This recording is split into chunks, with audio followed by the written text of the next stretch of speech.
We have some major updates of mixed martial arts, starting with the news. Sean Strickland gives fans a glimpse of how his opponents see him during a fight. On his Insta handle, Strickland posted this.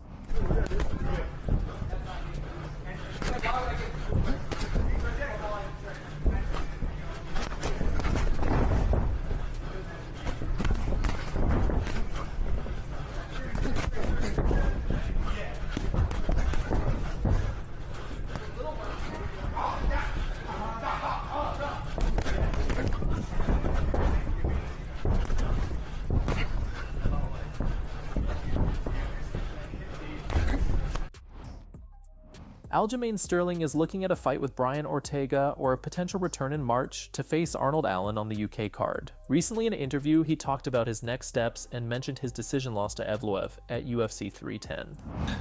I don't know. I'm thinking I would like to make a March return if I do get a fight for March, April the latest. I mean, I would like to fight Arnold Allen or fight Brian Ortega. I don't think that loss to Mosar should push me down the rankings.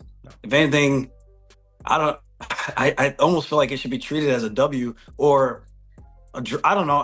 It's weird to say like that because it comes off as, I don't know, it might come off as a little funny to people to hear me say that, but that's honestly just how I feel. I feel I shouldn't have to go fighting down the rankings after being one-on-one and losing to a guy that people are saying is going to be the next champion in a fight that a lot of people still think I won. So it's like, what are we even talking about? It's not like I'm being disrespectful or I'm being delusional. It's just what the actual facts are. It's just man, it's a little frustrating, but I think a March return would be nice. I want to stay busy, especially while I can. This is like the first time I've actually been the majority of the post-fight healthy, so I want to take advantage of that. Khabib responds to Chael Sonnen's statement that the Nurmagomedovs are the greatest family in combat sports. The Nurmagomedov family is set for a historic week in MMA with 3 big title fights lined up within just 1 week. On January 18th at UFC 311, Islam will put his lightweight title on the line against Arman Tsarukyan, while Umar will compete for his first UFC championship against Merab. Just a week later, Usman will defend his PFL lightweight championship against Paul Hughes. With all 3 fights taking place within a week, this is a huge moment for the Nurmagomedov family. Chael Sonnen believes that if they succeed in these bouts, they could solidify their place as the greatest family in combat sports history and even earn a spot in the Hall of Fame. Sonnen tweeted on Thursday night, "On the same night, Islam defends his UFC title and Umar vies for one. Usman Nurmagomedov defends his PFL belt a week later. This is father's plan, and the Nurmagomedovs could be the greatest family in combat sports, led by the late Abdulmanap Nurmagomedov. Hall of Fame? Absolutely." Khabib responded to this, saying, "We here for work." Sean Woodson calls out small Ilia Topuria after recent knockout win. Woodson is on fire after knocking out Fernando Padilla in the first round at UFC Tampa. During a post-fight conference, he said that Topuria wouldn't stand a chance against him. At first, he gave Topuria some props, calling him a great fighter and saying what he's done is impressive, but then he switched it up and said Topuria is too small and short to be a real problem for him. Yeah, he's super good, and what he's done so far is amazing, but I mean, I'm not going to hold my tongue at all. Like, I don't feel like he'd be able to do me the way he's done other people at all. He's too small, he's too short. Like, if we're just talking matchups, styles, matchups or everything, I'm a bad matchup for him. Yeah, I'm a bad matchup for him. I seen online somebody say he gets up to like 187, 190. That's crazy. I don't believe that at all. Like, I don't even get that big, and I'm 6'7". Like, how does he? Yeah, I don't believe that at all. But he carries himself like, I ain't gonna lie, he carries himself like he's better than everybody. I will say that. I would love to fight him. I know I'm a long ways off from that, but yeah, like I want that fight bad. Like, I would love to fight him one day.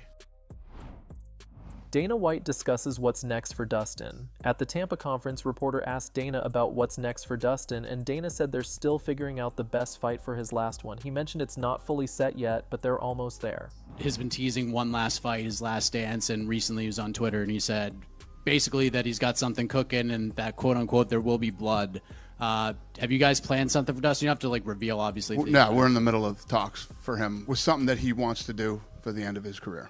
Dana White also made it clear that the Jon Jones versus Tom Aspinall fight will definitely happen, and it will be the biggest fight in UFC history. Jones versus Aspinall, is that sort of the big priority, and you think that's the biggest fight the promotion can put on in 2025? 100%. And I think it's probably the biggest fight in heavyweight history, and it's a massive fight in the history of the company too. It's a big fight. Yeah, we know Tom Aspinall's down. Jones is kind of like on the fence, or at least that's what he said publicly. But right. Have you talked? It's weird. How confident? What's weird about that? Let me tell you what's weird about that. So usually those guys say that behind the scenes and not publicly. John says that publicly, but not behind the scenes. John is a very unique individual to deal with. From day one, I've been confident that Jon Jones would do that fight, right? I mean, even before the fight, I said if he won, there's no way John doesn't do this fight. Jon Jones isn't afraid to fight anybody, and that's a fact. And the only time that anything remotely weird has ever happened with Jon Jones was the time that his camp did the weird Chael Sonnen thing. We can't fight Chael Sonnen on short notice. Other than that, and that wasn't him, it was his team, and he listened to his team for whatever reason. But that's like the goofiest move in the history of the UFC. But other than that, Jon Jones behind the scene is not a guy that turns down fights. Would you guarantee 100% we see that fight? Yeah, I'll say 100%. It seems like the MMA community isn't happy with how Colby Covington lost at UFC Tampa. Joaquin Buckley defeated Covington via technical knockout today. If we look at Colby's recent fights, there's nothing really impressive, and after another loss, fans are pretty mad at him. Here's how they're reacting to it. F you, Colby. That should be the end of Colby Covington's UFC tenure. Colby's career is over. This is what happens when you fight once a year for 6 years. Colby Covington brought out Hulk Hogan, had Real American as his walkout song, and had Chael Sonnen in his corner and ended up losing in front of them in such an embarrassing way. Colby needs to retire like 4 fights ago. No more Colby main events, please, and thank you. Colby deserved to get hit a few more times for all the bullshit he has talked. Fighter removed, Colby Covington. And that's all for today's update. Hit that subscribe button and make sure to press the notification bell so you get regular updates on what's going on here in MMA world, and most importantly, please take care of yourself.